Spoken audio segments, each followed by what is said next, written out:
So, like I say, guys, I'll try and keep it sort of reasonably short and concise, which essentially is very good at. So if you do start to prattle on, feel free to throw some time in. So I was asked to come in today to talk about sort of nutrition with a focus based around health, more so than from a sort of fitness standpoint. So that's what we're going to do. So we're going to start off with sort of the different components of sort of healthy nutrition, and then we're going to look at how to avoid the carb coma after lunch, because that tends to be quite a big one for a lot of people. So I have quite a simple approach to nutrition, because I think there's so many different diets and sort of schemes and everything out there. There's lots of different sort of products that you can buy into, different supplements that help, meant to help with digestion or whatever it is. Sometimes we just need to go very much back to basics. So I focus very much so with a lot of my clients on sort of portion control and hitting sort of 4 pillars. Now the 4 pillars are, we've got veg or fruit and veg, we've got protein, fats, carbohydrates.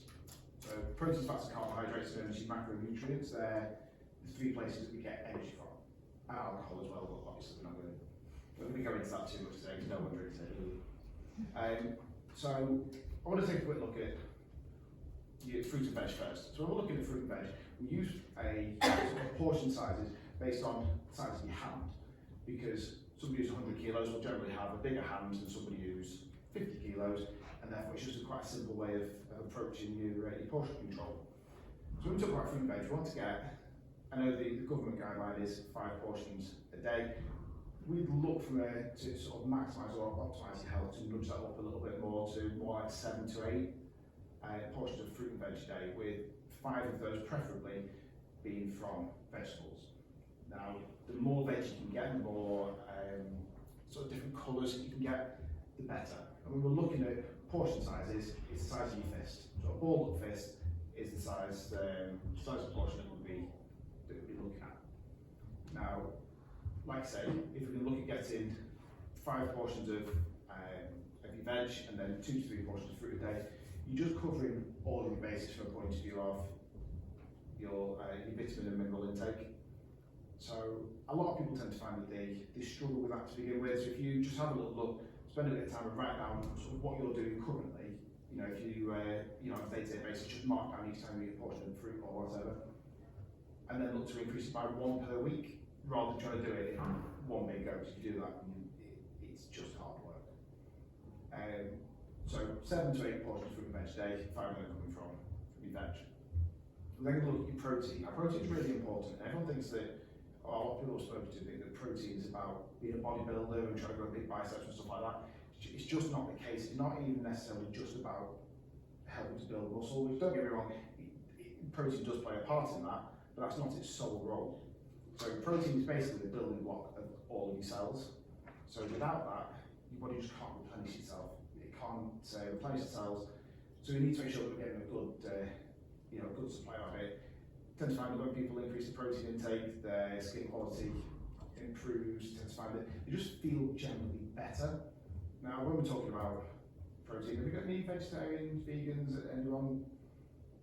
No. Okay. Well, we'd be looking at essentially meat, fish, or some sort of protein supplement, your whey protein shakes or something like that, or your tofus or sort of veggie alternatives if you're that way inclined.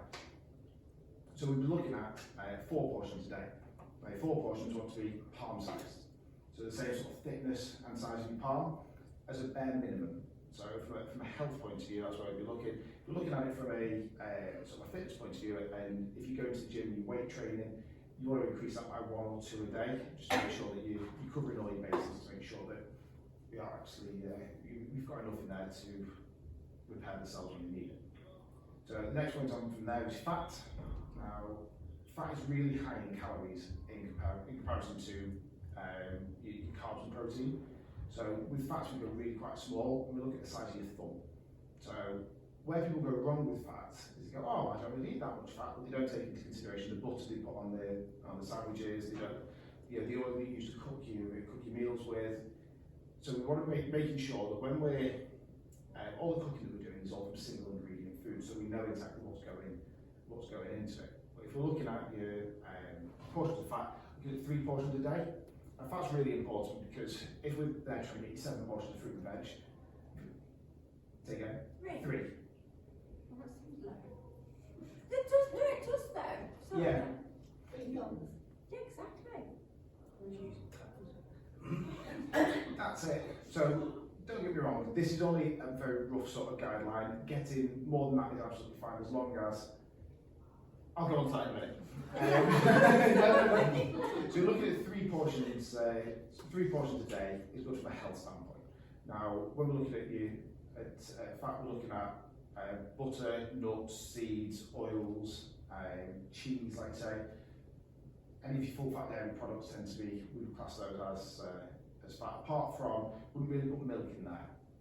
It's not quite as high in fat, so it's not quite high enough in fat to class it as one of your 3 a day.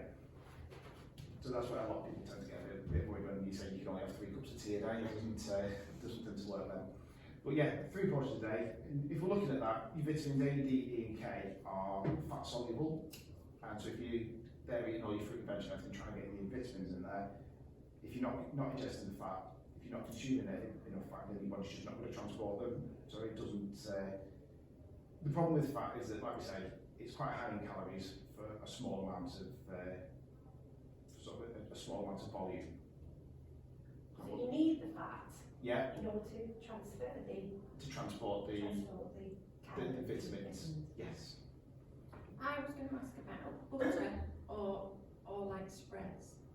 You know, like where do you go? Yeah, butter's a better option, or like spreads and stuff like that. I would generally go with. I eat butter myself. Yeah, I tend to go butter. That's the answer I want. Yeah, if I'm honest with you, I go butter because it's not as heavily processed and I prefer the taste.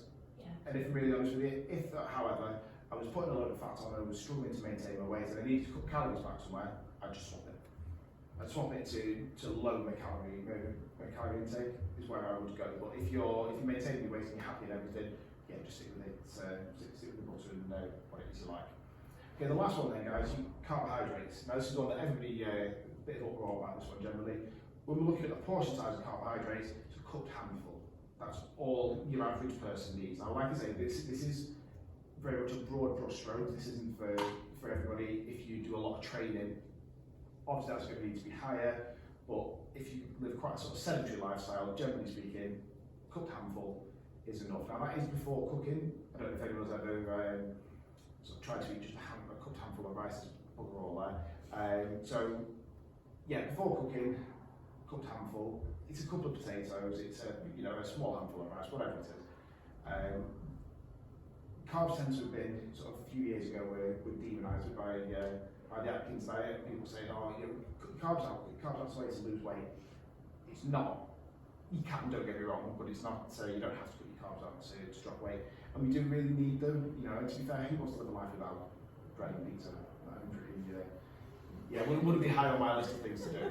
So we're looking at 3 portions a day. Has anyone got any questions about that before we move on? Also makes a little bit of sense. Okay, very good. Now, like we spoke about before, if you're training or if you focus around these sort of guidelines and think, actually I'm losing loads of weight and I don't want to, well then just nudge it up a little bit. If you then That would be a problem I'd like to have. yeah.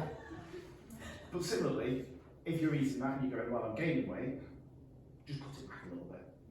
There are only sort of very rough guidelines. Rough guidelines from a health standpoint. So we spoke a little bit before about the carb coma. I don't know if anyone else has had this. You skip breakfast or something. You maybe haven't had a chance to eat anything up until lunchtime. You have your lunch. You come back. You sit down at your desk and you're like, oh my God, I'm absolutely knackered. Your eyes falling out your head. Does anyone else get that? Yeah. Yeah, okay. Not everyone, to be fair, but I'm terrible for it. So the reason behind it is what tends to happen is, like I say, people will either skip breakfast or they don't have a snack or whatever. You get to lunchtime, you have your sandwich or whatever you're eating, and then you take a half an hour break, you go sit back down at your desk. Well, in that half an hour time, your body's just started to digest the food that you've eaten. So it's now all the blood has gone down into your digestive system to try and get it shifted. So that's why you start to feel tired. Now what we want to be looking at here is a way in which we can sort of combat that a little bit. So the first one is water. Having a good amount of water with your meal is just going to help to sort of speed things up a little bit. The second one is finish it up with a little bit of fruit. So having, have a banana afterwards or something like that, because that's going to get you a faster hit of energy to give you that sort of sugar rush, if you like, that spike of sugar, to give you the energy there to sort of counteract the fact that your body is still digesting the food that you're eating. But similarly, we also need to have to think about what it is that you're eating for lunch. So for me personally, I know that if I eat pasta, it makes me feel really bloated and sluggish and tired. Whereas if I eat say I have a wholemeal sandwich or something, I'm absolutely fine on that. So again, exactly what I said about doing with your fruit and veg intake, spend a bit of time, have a think about what it is you're eating and how it makes you feel. So if you can start to put together and go, well, actually eating this type of food makes me feel a bit rough, then at that point you can start to limit that. But it all comes down to, like I sort of alluded to at the beginning, from a health standpoint, nutrition's got to be simple. It's got to be something that you can do for the long term. That's why we use sort of the hand portion sizes. We don't want to bamboozle you with too much stuff, because actually most people just don't need it. So yeah, keep it really simple. Make sure you're getting in as much fruit and veg as you can. And the last one to talk about, to be fair, will be water. So does anyone know how much water we should drink a day? 4 litres. For some people, certainly. So the literature, the science is pointing towards 25 mils, a minimum of 25 millilitres per kilo of body weight. So for 100 kilo bloke or 100 kilo lady, it's 2.5 litres, plus then an extra half a take. And this is just simple, sitting, Yeah, that's it. Without any movement. Yes, yeah. And then for every half an hour of exercise, there'll be an extra half a litre on top of that. So it really starts to ramp up if you're doing quite a bit of training, or obviously if you're working out, if you're outside or whatever in the sun, if it's hotter, obviously it will increase. But yeah, as a bare minimum, 25 mils per kilo of body weight. You'll never be able to lose them. I can't do that. So I'm not that age, you see. what most people do is when you say to them, you've got to go away and drink 2 litres a day or whatever it is, they go from drinking probably 8 glasses, maybe 2 glasses, to then just smashing water all day and going, oh, I'm going to the loo all the time. Yeah. You will do. You will do to begin with. The way to do it is exactly like I said about the fruit and veg, is if you look and go, well, I'm drinking 2 glasses of water a day and I need to be drinking 5, well, for a couple of weeks drink 3. Right. And then for the next couple of weeks then drink 4, and then drink 5. So just keep nudging it up rather than trying to do it all in one big gap. Which sort of leads me on to where I'd like to finish this off with. Most people, when it comes to anything nutrition based, sorry, I'm running over here. No, he's keen. Okay. If we're looking at anything that in sort of nutrition based, everybody tries to do it all in one big hit. That's what everyone does. They go, right, okay, I'm going to start, eating loads of fruit, eating loads of veg. I'm going to cut out all the crap. I'm going to eat no more chocolate. There's no wine in there. And who's going to stick to that for the long term? Well, no one. Nobody ever does. So the way to do it is to add something in. So to start going, all right, choose one of the things we're talking about today. Go, well, I'm going to focus on my carb intake. And then once you've nailed that, you go, okay, I'm on my three portions a day, then focus on fat intake. And then when you've nailed that, you're on your carbs and fats, then then just keep building on it from there. That's the way to do it consistently for the long term, rather than trying to do it all in one big hit and find that it just doesn't work. Has anyone got any questions? We've only got around a minute. Yeah, just a quick one. Obviously, you spoke about the portions and carbs and fats, etc. Are you more of an advocate of eat for what you're going to do, or eat for what you've done? If you know what I mean. Yeah, I would both, if I'm really honest with you. It doesn't. Are we talking about performance here? Yeah, so pre-workout, you're going to have a big, 2-3 hours before something big full of carbs. Yeah. Would you do that post-workout? I would split it half and half. I would make sure that you've got your fast-acting carbs in before training. You're steady release carbs in before training, so that you're going to prolong that intensity. And then when you finish training, you've got to make sure you recover again afterwards. So again, another portion of carbs, or even if you split it half and half, But yeah, definitely both. You want to be covering both bases. If I had to choose one, I would choose pre. I would choose beforehand. Is where I would go with it. But yeah. My problem is do the pre and then not do the exercise. It'd be a bit counterintuitive then, wouldn't it? I can't eat before exercise. No, neither can I. I'm Just- going to sit. Should I do it? So a lot I of- feel sick, it's awful. A lot of people say that. Each person's individual. So for me, through a bit of sort of trial and error, I know that if I eat anything less than an hour before training, it's just not going to work for me. But I know that if I eat, I've got between 1 and 2 hours before training is when I have to eat, because if I don't eat in that time, I'm hungry, or if I eat too close, it makes me feel sick. Yeah, because it does me because I had to use the bar because I was racing to do the run, and it just killed it. Yeah. So it sat there the whole time. Yeah. You've got to give it enough time to make sure that that it's sort of digested enough to not make you feel ill. Yeah. Right. But I'm Right, really guys. sorry, it's been a lining up. Yeah, sorry guys. Thank